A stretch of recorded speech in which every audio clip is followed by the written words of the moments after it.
Good morning ninth class. आज हम अपना साइंस का जो है नया चैप्टर करने वाले हैं, एटम एंड मॉलिक्यूल। ये आपका थर्ड चैप्टर है आपकी बुक में। तो फर्स्ट ऑफ इसमें हम करेंगे कि हमें पता है all the matter is made up of small particles call the atom and molecule. Different kinds of atom and molecule have different properties due to which different kinds of matter also show their property. सभी के जो matter हैं, different different matter हैं, उनके atom और molecule different different type के होते हैं, डिफरेंट डिफरेंट साइज़ के होते हैं सब में। यानी कि एटम का मतलब ये नहीं कि एटम सबका एक जैसे ही होता है, मॉलिक्यूल सबके जैसे होते हैं, सब जो है डिफरेंट डिफरेंट टाइप के होते हैं। Does the property of matter depend on property of atom and the molecule from the which is made. First हम जो है पढ़ें कि लॉ ऑफ केमिकल कम्बिनेशन किस तरह से जो है केमिकल जो कम्बिनेशन होता है उसमें कौन कौन से लॉ जो है अप्लाई होते हैं। फर्स्ट तो यही है कि law of conservation of mass. The law may be stated the total mass of the product of a chemical reaction is equal to the total mass of the reactants that have combined. Means if we add the mass of a reactants, it will be equal to total mass of a product, right? जैसे हम एक equation है barium chloride plus sodium sulphate, इन दोनों को अगर हम combine करते हैं it will give barium sulfate plus sodium chloride. We look at this reaction, we find that the exchange of constituent has taken place between the reactants. Chloride part of the barium chloride has been exchanged by sulfate part of the sodium sulfate. As such, no loss or gain is mass expected. यानी कि किसी भी तरह का जो है मास का loss नहीं हुआ है यहाँ पे, right. This is called the law of chemical combination. Second हमारा है लॉ ऑफ कांस्टेंट proportion. क्या है इसके according? According to this law a pure chemical compound always consist of the same element that are combined together in a fix proportion by mass. This means that particular compound may be formed or the obtained from the number of different sources.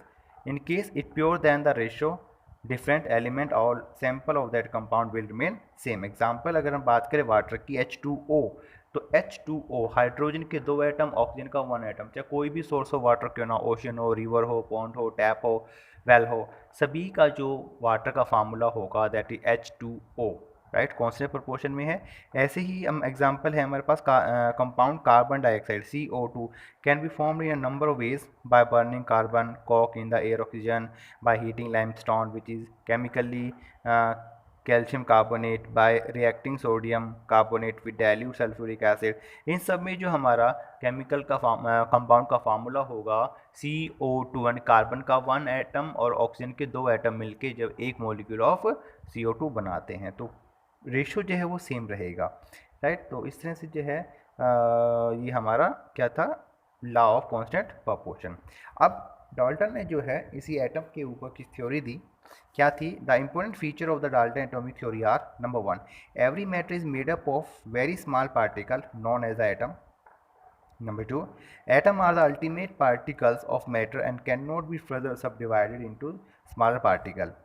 Atom can neither be created nor destroyed during a physical change or a chemical reaction. Number 4, all atoms are particular element are identical in all respect.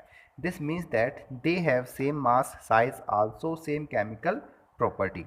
Atom of different element have different mass, size and also chemical property. यानी कि जितने भी atom हैं अलग अलग element के, सबके अलग अलग जो है एटम के मास, साइज और केमिकल प्रॉपर्टी होती है। Atom are the smallest particle matter which can be part in chemical combination. और एटम सबसे छोटा एलिमेंट है किसी मैटर का और वो जो है केमिकल रिएक्शन में पार्टिसिपेट करता है। एटम ऑफ द सेम और different element combine in small whole number, यानी कि एटम एक सेम एटम या अलग अलग टाइप के एटम आपस में रिएक्शन करते हैं लेकिन होल नंबर में करते हैं, राइट, और वो कंपाउंड के मॉलिक्यूल बनाते हैं, राइट। अब आते हैं व्हाट इज एन एटम। हमने पढ़ा एटम का क्या है और एटम का साइज क्या है। According to Dalton atomic theory, an atom is the smallest particle of an element. It maintain its identity in all physical change and the chemical change. The size of the atom अलग अलग होते हैं, बहुत कम होते हैं, यानी कि 10⁻⁻⁻, यानी कि नैनोमीटर आप कह सकते हो, राइट। एटम का रेडियस जो नैनोमीटर में होता है, हाइड्रोजन का सबसे छोटा एटम होता है 10⁻⁻10, molecule of water 10⁻⁻9, molecule of hemoglobin 10⁻⁻8, like that, right. तो ये हमारे जो थे एटम के साइज़ के बारे में हमने अभी पढ़ा।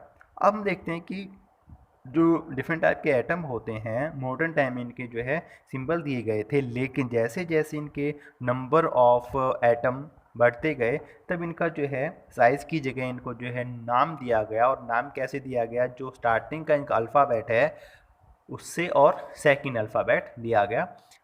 लिखने का तरीका ये है कि हमेशा फर्स्ट लेटर कैपिटल आएगा, सेकंड वाला स्मॉल आएगा। जैसे कि हमने लिखा ऑक्सीजन, तो ऑक्सीजन का ओ से हम इसको डिनोट करते हैं, नाइट्रोजन को एन से डिनोट करते हैं। कुछ एलिमेंट ऐसे हैं, कुछ एटम ऐसे हैं जिनका नाम जो है सिर्फ 1 लेटर से लिखा जाता है, कुछ ऐसे हैं जिनका नाम 2 लेटर से लिखा जाता है। तो 2 लेटर वाले में हमारे पास आते हैं chromium Cr, chlorine Cl, cobalt Co। तो ये आपकी बुक में जो है एक जो है लिस्ट दी हुई है, आप उस लिस्ट को एक बार अच्छे से देखें।